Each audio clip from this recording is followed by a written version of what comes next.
I recognized writing as an outlet for me early on, although I didn't realize that until later, if that makes sense. So I've been writing stories since I was a kid. Me and my friends would get together and write and just try and make each other laugh.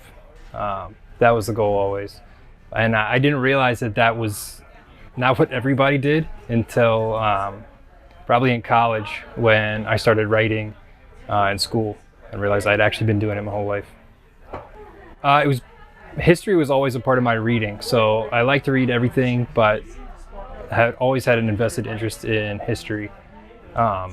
So I knew that to finish a degree, I wanted to do something that was entertaining no matter what. So with history, regardless of period, every class was going to be something I'd enjoy doing. Historical fiction is still history, but I think there's just something important about historical fiction that you can't get out of historical nonfiction. With historical fiction, you can kind of get to, the bones of what you're talking about a little bit. You can expose the truth better by wrapping a story around something rather than just listing the events chronologically or doing a dry biography of something.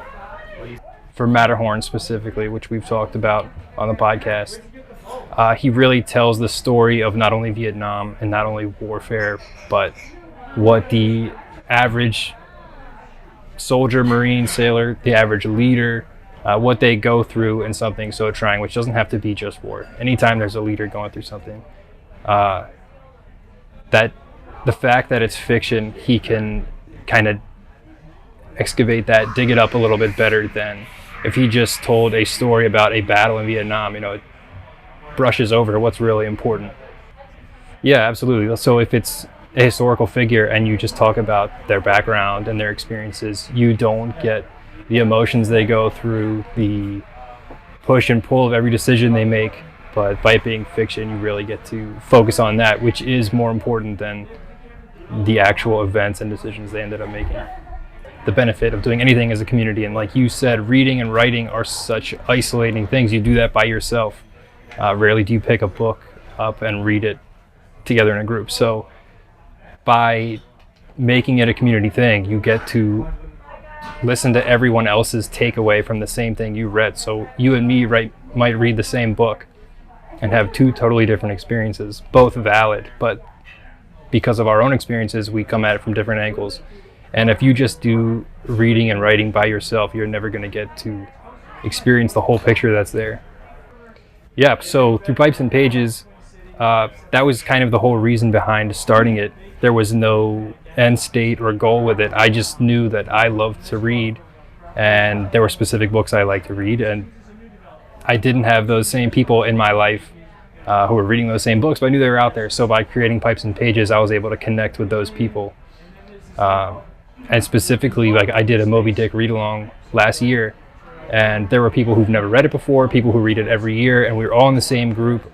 We would read a chapter, then discuss it like any book club, and I got more out of that than any of the times I've picked the book up on myself. Everyone had some other takeaway, and a lot of the times they were totally opposing ideas, but I would have missed them if we hadn't been talking about it as a community.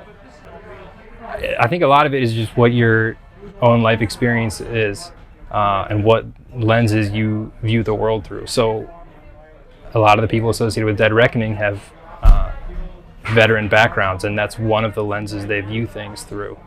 So that was one of the things I was looking at when I read Moby Dick, whereas a lot of people in the group didn't have the same background, and they were offering the lenses that they read it through, which totally changes the way that book or any book comes out.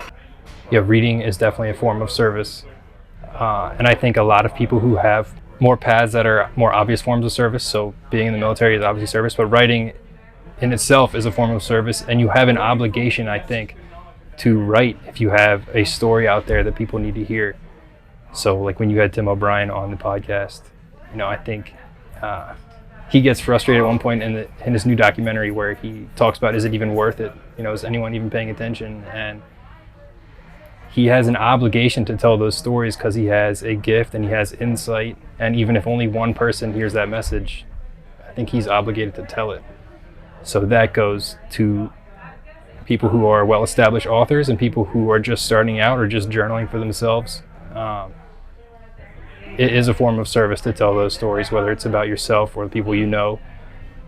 So I don't know if I could have articulated this when I first started it, but when I created Pipes and Pages, one of my frustrations was, there's all these jokes about Marines or soldiers, enlisted troops being, knuckle draggers and mouth breathers, and they can't think for themselves.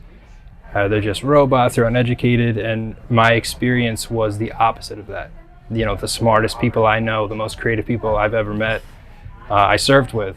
And so, while I can, laugh at myself and my friends for every Crown joke, it does get a little old because I'm like, this doesn't represent, the people I met.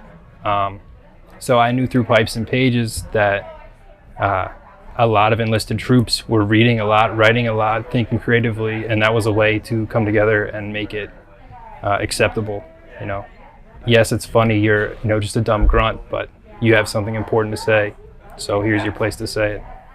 Biggest non-writing influences in my life. This might be a cop-out, but family is huge for me.